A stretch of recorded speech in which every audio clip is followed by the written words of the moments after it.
السلام عليكم ورحمة الله، أهلًا بيكم في فيديو جديد. تعالوا أوريكم الرُكنة اللي اتكلمنا عنها في الفيديو اللي فات، كنت مصوراها وهي لسه بتتنجد. شُفتوا معانا النجارة بتاعتها، شُفتوا نوع السفنج وشُفتوا الميكانيزمات اللي محطوطة فيها. تعالوا بقى نشوف التشطيب بتاعها النهارده، ده شكلها في الشكل النهائي كده. بُصوا الشِلَت بتاعة الضهر، أنا كتبت لكم على الفيديو، كنت قايلة لكم إن الضهر ثابت، وكتبت لكم على الفيديو إن هيتعمل لها شِلَت للضهر، فممكن الشِلَت الضهر دي تتشال خالص ونسند عادي كده من غيرها، وممكن تتحط كده عشان تبقى برضه يعني لو عايزين القعدة واسعة ممكن نشيل الشِلَت اللي في الضهر ديّة ونقعد عادي كده ونسند على الضهر اللي ورا. لو عايزين القعدة كده كِنزة شوية ممكن نحط الشِلَت دي ونسند عليها برضه أكتر كده، فده شكلها كده في الfinish.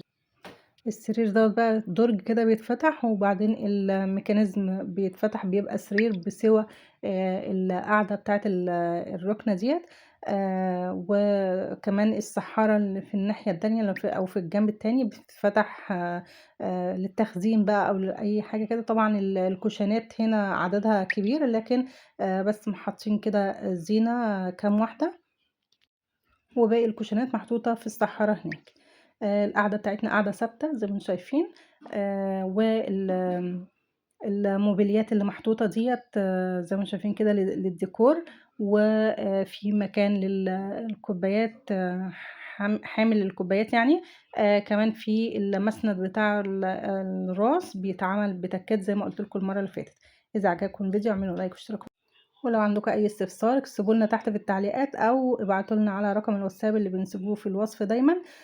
كمان على قناة فنون التنجيد بتاعة زوجي هتلاقوا فيها الفيديو ده نازل بالتفصيل، وهو بيفتح الميكانيزمات ديّة، بيفتح السرير وبيفتح السحارة وبيوريكم التكات بتاعة مسند الراس. هتلاقوا بالتفصيل هناك، ما تنسوش تشتركوا هناك برضه. والسلام عليكم ورحمة الله وبركاته.